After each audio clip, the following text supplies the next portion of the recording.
ठीक है, चलो let start with time of supply chapter. मेरे हिसाब से मस्त चैप्टर है, इजी चैप्टर है। अलग से एग्जाम में क्वेश्चन आते भी हैं और प्रोबेबली आजकल इसके जो क्वेश्चंस आते हैं वो जनरली एमसीक्यू में ज़्यादा कवर करते हैं। ठीक है, तो मस्त चैप्टर है, ध्यान से सुनना, बहुत आराम से समझ आएगा, बहुत इजीली समझ आएगा। पहले समझते हैं sir time of supply. Sir ये चैप्टर हम पढ़ ही क्यों रहे हैं? सर हम ये चैप्टर इसलिए पढ़ रहे हैं सर ताकि हमें ये पता चले सर कि किस मंथ हमारी जीएसटी की लाइबिलिटी है। सर ये क्यों पता करना है? सर ये नहीं पता चलेगा किस मंथ जीएसटी की लाइबिलिटी है तो पे किस मंथ करोगे? तो जब तक आपको पता नहीं चलेगा किस मंथ की लाइबिलिटी है तो आपको ये भी नहीं पता रहेगा कि किस मंथ हमें जीएसटी पे करना है, रिटर्न फाइल करना है, कुछ पता ही नहीं रहेगा। एक स्टूडेंट बोला सर नहीं पता होगा तो क्या दिक्कत है? मैं बोला कुछ नहीं, बस इंटरेस्ट पेनल्टी और मारेंगे और जेल ले जाएंगे सर, बस इतनी ही दिक्कत है और बाकी कोई दिक्कत नहीं है।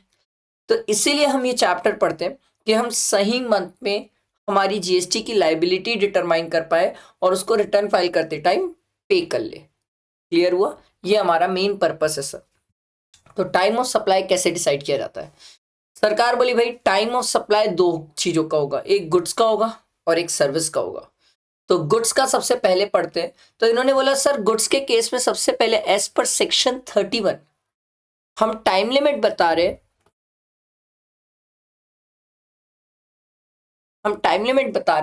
इस टाइम लिमिट तक आपको इनवॉइस इशू करना है। मैं बोला अच्छा जरूरी है? बोले हाँ सर डेफिनेटली जरूरी है सर। मैं बोला बताओ फिर टाइम लिमिट क्या है? तो इन्होंने बोला sir time limit for issue of invoice in case of a supplier of goods. किसके लिए सर? ये सप्लायर के लिए, क्योंकि बिल सप्लायर बनाता है सर। ठीक है, बिफोर और एट द टाइम ऑफ। ठीक है, या तो पहले या फिर एट द टाइम ऑफ। अगर गुड्स का मूवमेंट हो सकता है, मतलब जो सप्लायर है वो ऐसा गुड सप्लाई कर रहा है जिसका मूवमेंट हो सकता है। जैसे मान लो ये कैलकुलेटर है, मैं अगर ये कैलकुलेटर किसी को बेच रहा हूं तो इसका क्या मूवमेंट हो सकता है? यस।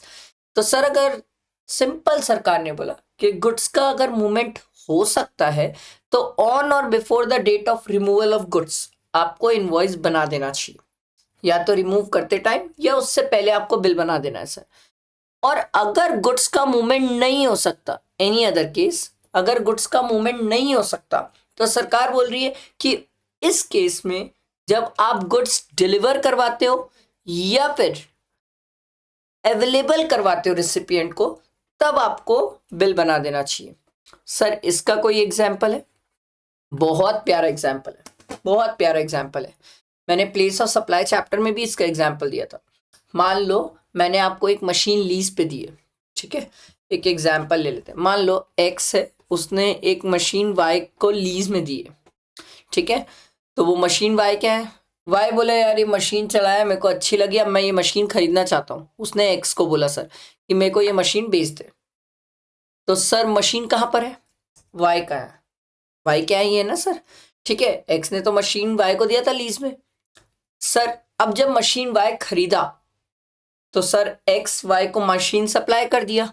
तो बात ये हुई क्या सर इस केस में एक्स के तरफ से वाई को मशीन का मूवमेंट हुआ है सर? नहीं सर, नहीं सर, सप्लाई करते टाइम मूवमेंट नहीं हुआ सर, वो तो लीज में देते टाइम मूवमेंट हुआ था सर, अभी थोड़ी मूवमेंट हुआ है सर। तो यही वाला एग्जाम में आता है सर, यही वाला एग्जाम में आता है। इंटर वालों में अभी कम पूछे, फाइनल वालों में तो ये बहुत पूछते हैं सर। तो याद रखना सर, जहां पर गुड्स अवेलेबल करवाया जा रहा है, ठीक है, या गुड्स डिलीवर किया जा रहा है रिसिपिएंट को, उस दिन या उससे पहले क्या कर देना है अपन को? इनवॉइस बना लेना है। तो सर एक्स वाई को मशीन सप्लाई कर रहा है, सर मशीन वाई के आई है तो गुड्स का मूवमेंट नहीं हो रहा है सर। तो सर जिस दिन एक्स वाई को सप्लाई कर रहा है उस दिन या उससे पहले उन्हें इनवॉइस बना देना है। समझ आया? ठीक है सर, अगला है continuous supply of goods. Sir ये क्या होता है कंटिन्यूअस सप्लाई ऑफ गुड्स? जहां पर एक पर्सन, मान लो एक्स वाई को बोलता है कि भाई सुन, मैं तेरे को पूरे गुड्स एक बार में नहीं दूंगा, साल भर हर महीने मैं तेरे को 10 गुड्स करके देते रहूंगा। That is called continuous supply of goods. भाई एक बार में क्या होता है, जहां पर मैं आपको कैल्सी बेच दिया, ये एक बार में कहानी खत्म। अब मैं आपको बोल रहा हूँ हर महीने मैं आपको 10 कैल्सीज देते रहूंगा सर, तो this is called continuous supply of goods. तो अगर कंटिन्यूअस सप्लाई ऑफ गुड्स है तो इन्होंने बोला सर जिस दिन स्टेटमेंट ऑफ अकाउंट होगा या फिर सक्सेसिव पेमेंट होगा, दोनों में विच एवर इज अर्लियर जो डेट होगी तब तक आपको क्या बना देना है, इनवॉइस। अब एक स्टूडेंट पूछा सर एग्जाम में क्या हमें ये चीज बताएंगे? हाँ सर, अगर आपको सक्सेसिव स्टेटमेंट ऑफ अकाउंट या सक्सेसिव पेमेंट की डेट नहीं बताएंगे तो हमें कैसे पता चलेगा सर कि इनवॉइस की डेट क्या होनी चाहिए? तो आपको एग्जाम में बताएंगे। आपको ये याद रखना है ये दोनों में से विच एवर इज अर्लियर, ठीक है, विच एवर इज अर्लियर जो डेट आएगी उससे पहले या उस दिन तक इनवॉइस इशू कर देना है सर। समझ आया? बैठा दिमाग में? अगला, goods Saint on approval basis. Sir ये तो आप लोग अकाउंट्स में बहुत पढ़ते हो सर। सर क्या होता है ये अप्रूवल बेसिस? सर जहां पर हम सप्लाई तो नहीं बोलते सर शुरुआत में, बट हम क्या करते हैं अप्रूवल में किसी से माल खरीदते हैं। सर एक आध एग्जांपल, यार आप लोग अमेजोन से ऑर्डर करते हो ना सर, तो अमेजोन वाला आपको क्या देता है, 15 डेज रिटर्न पॉलिसी देते हैं ना सर। तो वो जो 15 डेज के लिए आपको जो गुड्स दे रहे हैं ना सर, जहां पर आप रिटर्न कर सकते हो, उसको बोलते हैं goods Saint on approval basis. ठीक है, तो जैसे ही अमेजोन वाला आपको गुड्स भेजता है, ठीक है, वो बोलता है सर उस दिन उसको इनवॉइस इशू करने की जरूरत नहीं है, उसके पास टाइम पीरियड है। सरकार ने बोला हम आपको बता रहे हैं आपके पास टाइम पीरियड है, बिफोर और at the time of supply और 6 months from the date of removal, दोनों में विच एवर इज अर्लियर। मतलब आप किसी को अप्रूवल बेसिस में माल दो तो मैक्सिमम 6 months के लिए दे सकते हो सर। 6 months बाद तो ये मान लिया जाएगा कि आपने सप्लाई कर दिया सर और आपको इनवॉइस इशू करना पड़ जाएगा। सर जैसे ज्वेलरी के बिजनेस में ना, मैं आपको बता रहा हूँ 30 to 45 डेज के लिए कोई भी अप्रूवल में गुड्स भेजता है, ठीक है, 30 to 45 डेज। जैसे आयरन एंड स्टील में ना जनरली 2 से 3 months के लिए लोग अप्रूवल में भेजते हैं सर। 6 months तो बहुत है यार, बहुत है, बहुत है 6 months। आ रहा है बात समझ? तो इन्होंने बोला सर ऑन और बिफोर, देखो भाई याद रखना, ऑन और before at the time of supply और 6 months from the date of removal, दोनों में विच एवर इज अर्लियर जो डेट होगी वहां तक टाइम पीरियड है आपके पास इनवॉइस इशू करने के लिए। उससे पहले भी कर सकते हो, उस दिन तक भी कर सकते हो, लेट नहीं करना सर। समझ आया? तो सेक्शन 31 हमने क्या पढ़ा, तब तक हमें इनवॉइस इशू कर देना चाहिए। एक स्टूडेंट बोला सर इसको पढ़ने का पर्पस ही क्या है, क्यों मैं पढ़ रहा हूं कि इनवॉइस मुझे इस टाइम पीरियड तक इशू कर देना चाहिए? सर अगर मैं इस टाइम पीरियड तक नहीं किया तो क्या कुछ गड़बड़ हो जाएगा? हाँ, और नीचे पढ़ते हैं, the time of supply of goods under forward charge. अब तो फॉरवर्ड रिवर्स क्लियर है ना सर, आरसीएम वाला अपन रिवीजन कर लिए सर। तो सेक्शन 12 में फॉरवर्ड चार्ज, फॉरवर्ड चार्ज के केस में इन्होंने बोला सर टाइम ऑफ सप्लाई क्या होगा गुड्स के केस में। देखो sir, date of issue of invoice by the supplier, किस दिन इनवॉइस इशू किया, फिर लास्ट डेट किस दिन इनवॉइस इशू कर देना चाहिए था, and date on which the supplier receive the payment, तीनों में विच एवर इज अर्लियर। वैसे मेरे से कोई पूछता है तो मैं बोलता हूं सर पेमेंट की डेट मत पढ़ो, सिर्फ यही 2 डेट से मुझे काम है sir. Date of issue of invoice, जिस दिन इनवॉइस इशू किया और जिस दिन इनवॉइस इशू कर देना चाहिए था, दोनों में विच एवर इज अर्लियर। मतलब ये जो हम पढ़ के आए ना सर कि टाइम लिमिट क्या है इनवॉइस इशू करने का, मैं प्यार से एक क्लाइंट को यही बोलता हूँ, भाई सुन, ये जो टाइम लिमिट दी हुई ना इनवॉइस की, इससे लेट मत करना, इससे लेट मत करना, क्योंकि अगर इससे लेट करेगा तो जो तेरा टाइम पीरियड है, जैसे ही वो टाइम पीरियड खत्म होगा तेरा टाइम ऑफ सप्लाई हो जाएगा। क्योंकि देख दोनों में विच एवर इज अर्लियर है। अर्लियर मतलब तू कभी भी इशू कर, उससे उन्हें कोई मतलब नहीं है। पर इन्होंने बोला सर लास्ट डेट तो यही है सर जिस दिन हम बता रहे कि इस दिन तक इनवॉइस हो जाना चाहिए, इससे लेट हम अलाउ ही नहीं करते हैं सर। समझ आई बात? बैठा दिमाग में? पेमेंट के लिए आपको पढ़ना नहीं पड़ेगा क्योंकि गुड्स के केस में, फॉरवर्ड चार्ज के केस में पेमेंट की डेट इररिलेवेंट होती है सर। मतलब इन्होंने बोला था सर कि अगर कोई एडवांस पेमेंट, ये इन्होंने एग्जेम्पशन दी थी, अगर कोई एडवांस में भी पेमेंट कर देता है गुड्स के केस में, फॉरवर्ड चार्ज के केस में अगर कोई एडवांस में भी पेमेंट करता है तो वो एडवांस टाइम ऑफ सप्लाई नहीं हो सकता, एडवांस की डेट टाइम ऑफ सप्लाई नहीं हो सकती। ये सिर्फ कब होता है, दिमाग में बैठा लो, goods forward charge, goods forward charge, goods और फॉरवर्ड चार्ज के केस में पेमेंट की डेट इररिलेवेंट होती है। ठीक है, ध्यान रखना, सिर्फ एक ही जगह बोल रहा हूं मैं। अगला है स्मॉल एडवांसेस। ये क्या दिया हुआ है सर, एकदम सिंपल है सर। कोई पर्सन है जिसको गुड्स का 800 रुपीज देना था, उसने 1000 रुपीज दे दिया, तो सर 200 रुपीज एडवांस में दे दिया। तो सरकार बोलती है ये जो 200 रुपीज एडवांस दिया है, इसका टाइम ऑफ सप्लाई क्या होगा, इसका टाइम ऑफ सप्लाई तब होगा जिस दिन ये 200 रुपीज के लिए क्या इशू होगा, इनवॉइस होगा। मैं बोला अच्छा, ऐसे कितना एडवांस तक मैं दे सकता हूं जिसके लिए इनवॉइस की डेट देखी जाएगी। सरकार बोली 1000 तक। 1000 तक अगर आप एडवांस देते हो तो उस केस में डेट ऑफ इनवॉइस देखा जाएगा। तो एक स्टूडेंट बोला सर मान लो अगर मैं 2000 एडवांस दे दिया तो फिर क्या होगा, अगर 2000 आप एडवांस दे दिए तो फिर ये ऊपर वाला प्रोविजन अप्लाई हो जाएगा। सर समझ आया, क्लियर हुआ, बैठा दिमाग में। आओ, time of supply under reverse charge, goods का केस, अब आती बारी रिवर्स चार्ज की। सर रिवर्स चार्ज में क्या होगा, याद है ना reverse charge sir, supplier recipient, अब रिसिपिएंट जाके गवर्नमेंट को टैक्स पे करता है। तो रिवर्स चार्ज के केस में इन्होंने बोला बहुत सिंपल, एकदम सिंपल। पहला, जिस दिन गुड्स रिसीव हो रहा है रिसिपिएंट को।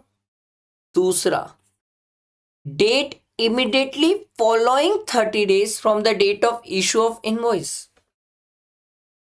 ये मैं आपको अभी समझाऊंगा। तीसरा, date of payment, date on which the payment is entered in the books of accounts और date on which the payment is debited to his bank account.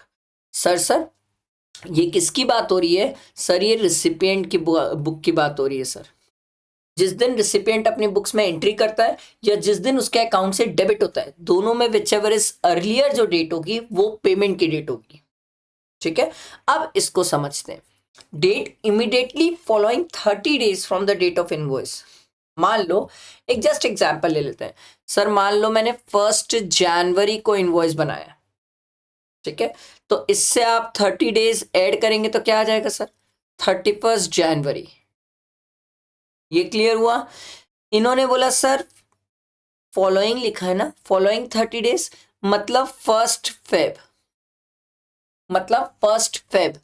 तो इन्होंने बोला सर जिस दिन गुड्स रिसीव हुआ 1 फेब और डेट ऑफ पेमेंट, तीनों में विचएवर इज अर्लियर जो डेट होगी वो आपका टाइम ऑफ सप्लाई होगा। तो एक स्टूडेंट बोला एक बात बताओ सर, थोड़ा सा अगर मैं लॉजिकली और स्मार्टली सोचना चाहूं तो रिवर्स चार्ज के केस में मेरे पास सिर्फ 30 डेज है ना सर टाइम ऑफ सप्लाई के लिए, 30 डेज बाद तो अपने आप टाइम ऑफ सप्लाई हो जाता है। मैं बोला वाओ, ऐसे अगर आप समझ रहे हो तो बहुत प्यारा समझ रहे हो सर, क्योंकि कल के दिन जब आप प्रैक्टिकल वर्किंग में भी जाओगे ना सर तो आपकी अंडरस्टैंडिंग अलग ही लेवल की रहेगी सर। क्योंकि आप सोच के देख लो सर, तीनों में विचएवर इज अर्लियर है तो मैक्सिमम तो आपके पास 30 डेज ही है ना सर। रिवर्स चार्ज के केस में मैक्सिमम 30 डेज ही है आपके पास। 30 डेज बाद तो वो मान के चलते हैं सर टाइम ऑफ सप्लाई हो गया। आप गुड्स रिसीव करो ना करो, आप पेमेंट रिसीव करो ना करो, इससे कोई फर्क नहीं पड़ता। समझ आ रही है बात, बैठा दिमाग में। तो 1 फेब तो अपने आप टाइम ऑफ सप्लाई है सर, अपने आप। क्लियर हुआ। अगला, इन्होंने बोला सर अगर time of supply can not be determined as above, तो फिर उस केस में होगा date of entry in the books of accounts of the recipient. Sir ऐसा कब हो सकता है कि टाइम ऑफ सप्लाई ऊपर के बेसिस में डिटरमाइन ना हो पाए। सर एक केस बताता हूं, इंटरवल में अभी नहीं आया, फाइनल में आ चुका है। सर जब सप्लायर खुद ही चोर हो और बिल ही ना बनाए, सप्लायर खुद ही चोर हो बिल ना बनाए, तो उस केस में 30 डेज काउंट कैसे करोगे। आप मेरी बात समझो, उस केस में 30 डेज काउंट कैसे करोगे। सरकार बोलती तब ये दिक्कत आ सकती है, नॉर्मली ये दिक्कत नहीं आती है सर। ठीक है, अगला है रेसिडुअल केस। भैया जी क्या होता है रेसिडुअल केस।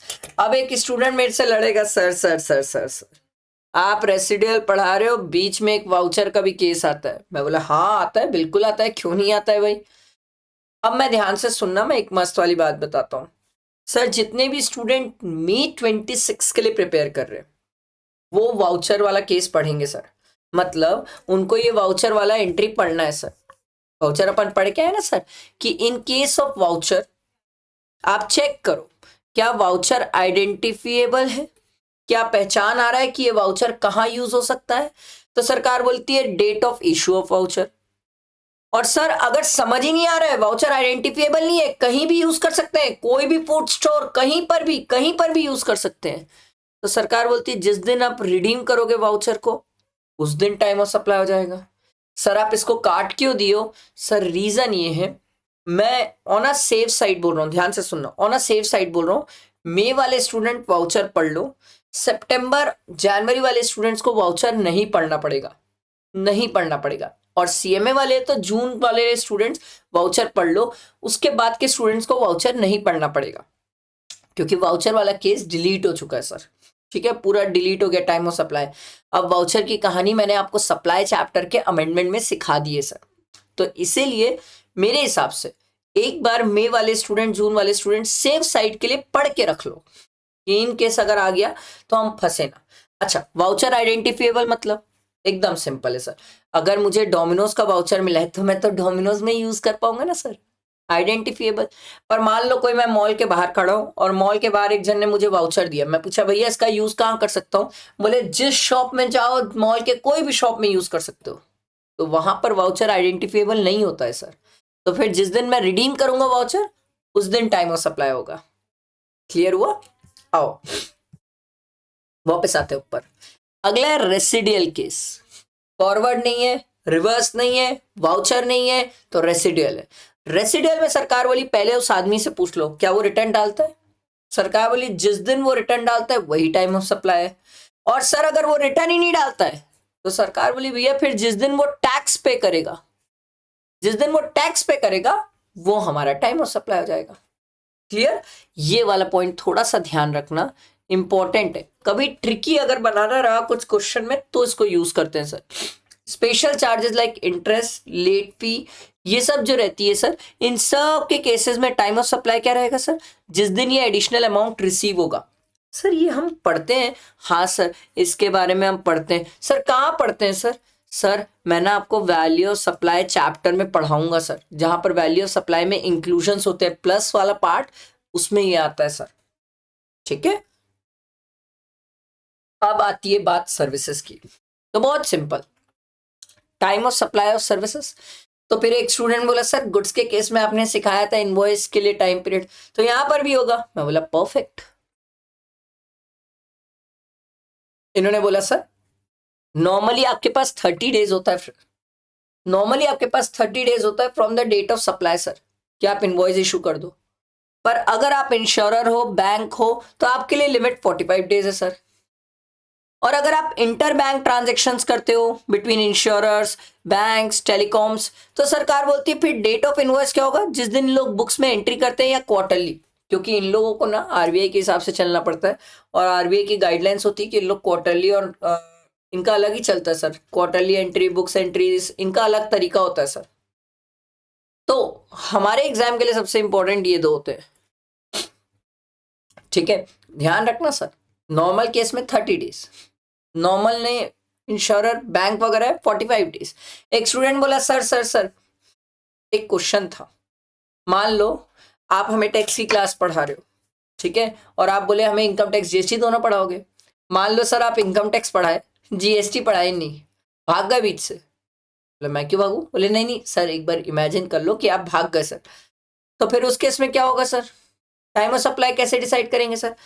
सरकार बोले पहला क्वेश्चन ही होता है ना इनवॉइस कैसे इशू करेंगे और कब तक का कैसे क्या होगा। तो इन्होंने बोला सर अगर कोई आदमी अपनी सर्विसेज को बीच में ही रोक दे देता है, हो सकता है वो भाग गया हो, तबीयत खराब हो, मर गया हो, कुछ हो गया हो फैमिली में, तो सरकार बोली फिर उस केस में तो invoice to be issued at the time when supply ceases. फिर उस केस में इनवॉइस तभी इशू हो जाना चाहिए जब सप्लाई सीज हो गई है सर। सीज मतलब रुक गई है सर। आ रही बात समझ? बैठा है दिमाग में? क्लियर हुआ? नॉर्मली तो जैसे चल रहा है वैसे चलना चाहिए, 30 डेज, 45 डेज। पर सर अगर कोई रीजन है, ऑल ऑफ द सडन कोई रीजन आया जिसके कारण सामने वाला सर्विस बीच में ही रोक दिया, तो सरकार बोलती फिर तो भाई जिस दिन वो बीच में रोक रहा है उसी दिन डेट ऑफ इनवॉइस होना चाहिए आपका, उसी दिन आपको इनवॉइस इशू कर देना चाहिए। अगला है continuous supply of service. Sir मेरा ही एग्जांपल ले लो, मैं आपको इनकम टैक्स और जीएसटी दोनों पढ़ाता हूँ तो मेरी जो सर्विस है वो 3 मंथ से ज्यादा जाती है। तो सरकार बोलती भाई 3 मंथ से ज्यादा जा रहे हो आप कंटिन्यूअस सप्लाई ऑफ सर्विस कर रहे हो। मैं बोला उससे क्या फर्क पड़ता है?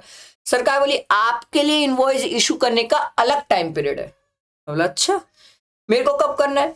सरकार बोली क्या आपने बच्चों को ड्यू डेट ऑफ पेमेंट बता दिए? मैंने बोला हाँ, मैं सर बच्चों को बोल के रखा हूं 3 दिन का डेमो और उसके बाद अगले चौथे दिन पेमेंट। सरकार बोली वेरी गुड, आपने ड्यू डेट बता दी है तो सर ऑन और before the due date of payment आपको इनवॉइस इशू कर देना है।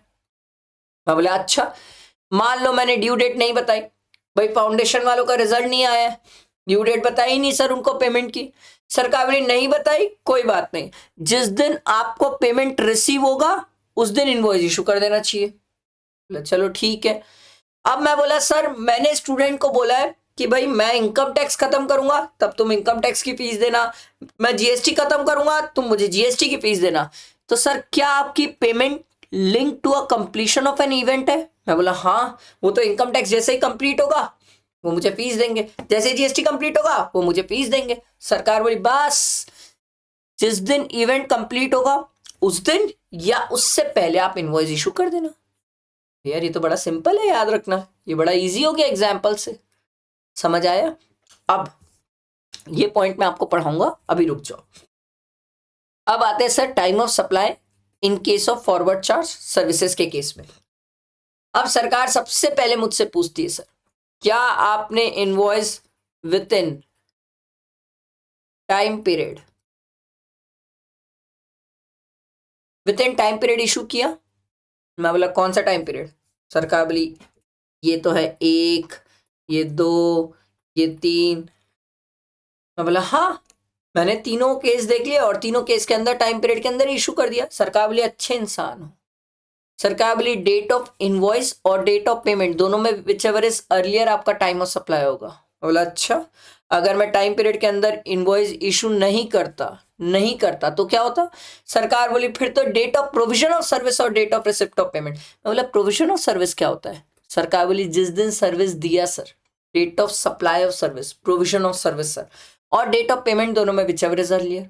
अब फिर पेमेंट की डेट भी तो पता करना पड़ेगा ना सर, पेमेंट की डेट। तो इन्होंने बोला सर पेमेंट की डेट बहुत सिंपल है सर, जिस दिन बुक्स में एंट्री हुई हो या फिर जिस दिन बैंक अकाउंट में क्रेडिट हो। किसके? सप्लायर के।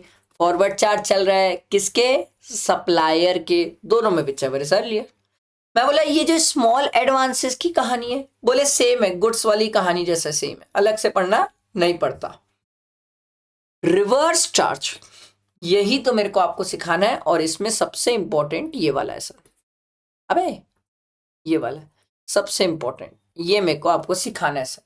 सर सर्विसेज का केस है, रिवर्स चार्ज है सर। इतना सारा एंट्री पढ़ के आए हो, पूरा रिवर्स चार्ज चैप्टर ही पढ़ लियो सर। तो सरकार देखो, मैं एग्जाम में रिवर्स चार्ज जब सर्विस का देखता हूं ना तो मैं टाइम ऑफ सप्लाई डिसाइड करने के लिए सबसे पहली चीज क्वेश्चन में क्या ढूंढता हूं पता है? कौन इनवॉइस इशू किया। भाड़ में जाए बाकी चीज, पहले ये बताओ कौन इनवॉइस इशू कर रहा है। अब बोलो सर इससे फर्क पड़ता है? बहुत फर्क पड़ता है मेरे भाई, बहुत फर्क पड़ता है कि कौन इनवॉइस इशू कर रहा है। अगर सप्लायर इनवॉइस इशू कर रहा है तो सरकार बोलती भैया सप्लायर कब इनवॉइस इशू किया? मैं बोला मान लो सप्लायर 1 जनवरी को इनवॉइस इशू किया, तो सरकार बोली इसमें ऐड कर लो 60 डेज। बोला अच्छा 60 डेज ऐड करना पड़ेगा? बोले हाँ 60 डेज ऐड कर लो। अरे यार पहुंच हो गया। अभी सरकार बोली ऐड कर लो इसमें 60 डेज। मैं बोला 60 डेज कैसे ऐड करूं भाई? जनवरी के हो गए 30 डेज, फेब के हो गए 28 डेज, मार्च के हो गए 2 दिन, तो ये 60 डेज तो 2 मार्च को हो गया। सरकार बोली 3 मार्च और डेट ऑफ पेमेंट। अब यहां पर रिसिपिएंट पे कर रहा है तो जिस दिन उसकी बुक्स में एंट्री हो या जिस दिन उसके बैंक अकाउंट से डेबिट हो, दोनों में whichever is earlier payment की डेट आ जाएगी। और 3 मार्च दोनों में विच एवर इज अर्लियर, ये आपका रिवर्स चार्ज के केस में टाइम ऑफ सप्लाई होगा। मैं बोला ठीक है। ये कहानी कब हुई? जब इनवॉइस कौन इशू किया? सप्लायर। अब अगर इनवॉइस सप्लायर इशू नहीं कर रहा है, कौन इशू कर रहा है? रिसिपिएंट। सर रिसिपिएंट भी इनवॉइस इशू कर सकता है? हाँ सर, यही तो आपको सीखना है, यही तो आपको सीखना है। सर नॉर्मली क्या होता है, सप्लायर ही इनवॉइस इशू करता है, रिसिपिएंट इनवॉइस इशू नहीं करता। बट कुछ ऐसे केसेस है, जैसे एक बहुत प्यारा एग्जांपल है कि सर सप्लायर अनरजिस्टर्ड है, तो सप्लायर बोला मैं नहीं करूंगा इनवॉइस इशू, जो उखाड़ना है उखाड़ लो। तो सरकार रिसिपिएंट को बोलती है सुन भाई देख, वो तो अनरजिस्टर्ड है, उससे हम लग नहीं सकते, भाई तू ही इनवॉइस इशू कर दे। रिसिपिएंट बोला मैं आरसीएम में भी पे करूं, मैं इनवॉइस भी इशू करूं। सरकार बोली डैम स्मार्ट, तू समझदार है, हम तेरे को ही सब चीज बोल रहे हैं। तो रिसिपिएंट बोला भैया मुझे कब तक इनवॉइस इशू करना है? सरकार बोली जिस दिन तू गुड्स और सर्विसेज रिसीव किया उसके with in 30 days, with in 30 days तू इनवॉइस इशू कर दे। ठीक है, ये देखो सर, ये वाली चीज थी sir, time limit for issue of invoice in case where the recipient is required to issue invoice 30 days from the date of receipt of set goods and services. ठीक है, 30 डेज के अंदर तू इनवॉइस इशू कर दे। ठीक है, तू अगर 30 डेज के अंदर इनवॉइस इशू कर दिया तो जिस दिन तू इनवॉइस इशू किया और डेट ऑफ पेमेंट दोनों में विच एवर रिजल्ट लिया, एक रिसिपिएंट बोला मैं 30 डेज के अंदर किया ही नहीं, सरकार बोली पाप किया, 31st डे फिर अपने आप टाइम ऑफ सप्लाई हो जाएगा। 30 डेज मैक्सिमम टाइम पीरियड है सर आपके पास इनवॉइस इशू करने के लिए। समझ आई बात? ये बहुत इंपॉर्टेंट है, यही बहुत इंपॉर्टेंट है, इससे अभी एग्जाम में क्वेश्चन आया नहीं है सर, मेरे हिसाब से तो बहुत इंपॉर्टेंट है सर। ठीक है, आ गया sir. Time of supply in other case, sir ये अदर केस तो date of entry in the books of accounts है, ये आप एक बार रीड कर सकते हो। इसके बाद ये वाला है सर, एसोसिएटेड एंटरप्राइजेस। भैया जी एसोसिएटेड एंटरप्राइजेस, आप एग्जाम के लिए ये याद रखिएगा, एक एंटरप्राइज दूसरे एंटरप्राइज का 26% और मोर कंट्रोल करे तो उसे एसोसिएटेड एंटरप्राइज बोलते हैं। ठीक है, तो एसोसिएटेड एंटरप्राइज के बीच का ट्रांजेक्शन हो तो उस केस में date of entry in the books of accounts of the recipient. अरे भैया ये बहुत इंपॉर्टेंट है, एग्जाम में वो आपको जानबूझ के ना सप्लायर का देते हैं और फिर चेक करते हैं कितने स्टूडेंट रिसिपिएंट का सोच रहे हैं, कितने स्टूडेंट सप्लायर का सोच रहे हैं। मेरे भाई रिसिपिएंट का है, रिसिपिएंट और डेट ऑफ पेमेंट दोनों में विच एवर इज अर्लियर। ये जो एसोसिएटेड एंटरप्राइज की डेफिनेशन है ये ना अभी आप लोग छोटे हो, सीए फाइनल में ट्रांसफर प्राइसिंग करके एक चैप्टर है वहां पर आती है सर, हमारे काम का नहीं है, हमारे सिलेबस का पार्ट नहीं है सर। बट आपको इतना याद रखना है कि 26% और ज्यादा वोटिंग पावर रखता है। ठीक है, एक एंटरप्राइज दूसरे एंटरप्राइज के ऊपर तो उसको एसोसिएटेड बोला जाता है। आपके लॉ में क्या लिखा है मुझे उससे कोई मतलब नहीं, इनकम टैक्स के हिसाब से यही होता है सर। ठीक है, तो date of entry in the books of accounts of the recipient of supply और डेट ऑफ पेमेंट दोनों में विच एवर इज अर्लियर। याद रखना, इसमें सबसे इंपॉर्टेंट वर्ड क्या है पता है? रेसिपिएंट। मैं आपको चैलेंज करता हूं, बहुत गड़बड़ करते हैं स्टूडेंट इसमें। ठीक, अब इसके बाद कुछ सर्कुलर है sir time of supply chapter में। अच्छा, एक स्टूडेंट बोला सर सर्विसेज के केस में रेसिडियल नहीं पढ़ाओगे? या रेसिडियल सेम है, रेसिडियल सेम है, गुड्स का हो या सर्विसेज का हो सेम है। ये गुड्स के लिए भी होता है, ये सर्विसेज के लिए भी होता है, सेम है, अलग अलग पढ़ने की जरूरत नहीं पड़ती है। देखो sir, clarification on the time of supply in respect of services of construction of road including maintenance thereof, ये सर्कुलर आया था। इसके हिसाब से मैं आपको बताता हूँ। ठीक है, मैं आपको एक छोटा सा एग्जांपल देता हूँ, आराम से समझ आएगा सर। मान लो वर्धमान सर गवर्नमेंट से कोई कॉन्ट्रैक्ट लिए, ठीक है, और नेशनल हाईवे बनाने का लिए। अब एक बात बताओ, जो हाईवे बनाएगा क्या वो पर्सन हाईवे को मेंटेन भी करेगा? ऑब्वियस सी बात है, मैं ही मेंटेन करूंगा। अब बात ये हो रही थी सर कि जो पर्सन हाईवे बना रहा है वो उसको मेंटेन भी कर रहा है, तो सर इस केस में टाइम ऑफ सप्लाई कैसे देखा जाएगा? सबसे पहले तो ये बोला गया ये कंटिन्यूअस सप्लाई ऑफ सर्विस है। मैं बोला क्यों? सरकार बोली अबे कौन सी रोड 3 महीने के अंदर बन जाती है? मैं बोला हाँ हाँ सॉरी, ये कंटिन्यूअस सप्लाई ऑफ सर्विस।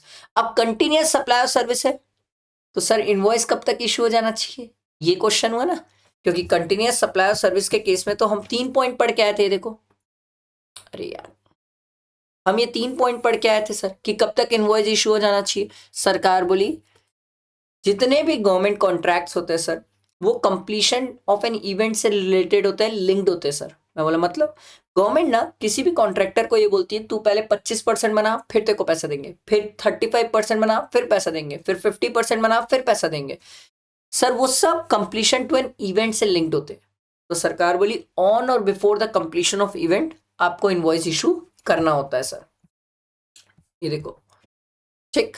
अब अगर आप ऑन और before the completion of event invoice issue कर दिए तो आप अच्छे इंसान, इनवॉइस और पेमेंट दोनों में विचएवर इज अर्लियर। और अगर आप सही टाइम पे इनवॉइस इशू नहीं किए तो date of provision of service और डेट ऑफ पेमेंट दोनों में विचएवर इज अर्लियर। समझ आया? यही था, यही सर्कुलर है सर। ठीक है, एक ये था sir, time of supply of spectrum uses and other similar services. इसका भी अच्छा एकदम मस्त सिंपल एग्जांपल से मैं आपको इसको समझाता हूँ सर। आप ना 2G 3G 4G अब तो 5G चल रहा है सर। ठीक है, ये सब स्पेक्ट्रम ना गवर्नमेंट सप्लाई करती है सर, गवर्नमेंट सेल करती है, लीज पे देती है सर। ठीक है, तो सर गवर्नमेंट ने ना एयरटेल वालों को 500 करोड़ में 5G का लाइसेंस दिया, स्पेक्ट्रम दिया सर यूज करने के लिए। अब एयरटेल वाले को पेमेंट करना है गवर्नमेंट को, ऑब्वियस सी बात है सर। तो इस केस में सर टाइम ऑफ सप्लाई क्या होगा, यही तो क्वेश्चन है ना। अब बात ये हुई सर, क्या एयरटेल पूरा 500 crore one upfront premium upfront एक बार में पूरा पैसा दे देता है? अगर एक बार में सामने ही पूरा पैसा देता है तो लड़ाई कभी नहीं होगी टाइम ऑफ सप्लाई में, क्योंकि जैसे ही पेमेंट दिया वैसे ही टाइम ऑफ सप्लाई हो गया, जैसे ही पेमेंट दिया वैसे ही टाइम ऑफ सप्लाई हो गया। कोई लड़ाई होना ही नहीं है, कोई लड़ाई होना ही नहीं है सर, क्योंकि इनवॉइस और पेमेंट दोनों में विचएवर इज अर्लियर होता है। यहाँ तो पेमेंट तुरंत हो गया ना सर, यहाँ तो पेमेंट तुरंत हो गया, लड़ाई होना ही नहीं है, बिल्कुल नहीं। पर बात तब आती है जब एयरटेल वाला बोलता है भाई 500 करोड़ पूरा मैं एक बार में नहीं दे सकता, मैं आपको इंस्टॉलमेंट्स पे दूंगा। ठीक है, और रियल लाइफ में इंस्टॉलमेंट्स पे ही चलता है सर, रियल लाइफ में इंस्टॉलमेंट्स पे ही चलता है। तो अब बात आ रही है सर, अगर ये इंस्टॉलमेंट्स पे चल रहा है तो सर इसका टाइम ऑफ सप्लाई क्या होगा? सरकार बोली वेरी सिंपल, सर्विसेज कौन दे रहा है? गवर्नमेंट दे रही है स्पेक्ट्रम की सर्विसेज। किसको दे रही है सर? एयरटेल वालों को सर्विसेज दे रही है सर। ठीक है, तो सर क्या अप्लाई हो जाएगा? सर आरसीएम अप्लाई हो जाएगा सर, आरसीएम अप्लाई हो जाएगा। और अगर आरसीएम अप्लाई हो जाएगा, जनरली इनवॉइस कौन इशू करता है? सप्लायर। और अगर सप्लायर इनवॉइस इशू कर रहा है तो सरकार बोली वही कहानी है सर जो आप ऊपर सीख के आए थे सर, ये वाली 60 डेज और फिर डेट ऑफ पेमेंट दोनों में विचएवर इज अर्लियर सर। समझ आया? पर इन्होंने बोला ये कहानी जो स्पेक्ट्रम की है वो आपकी अप्लाई होती है नेचुरल रिसोर्सेज पे भी, क्योंकि गवर्नमेंट नेचुरल रिसोर्सेज भी एलोकेट करती है, राइट टू यूज देती है, उन सब चीजों पे भी अप्लाई होगा सर। समझ आया? एकदम सिंपल है।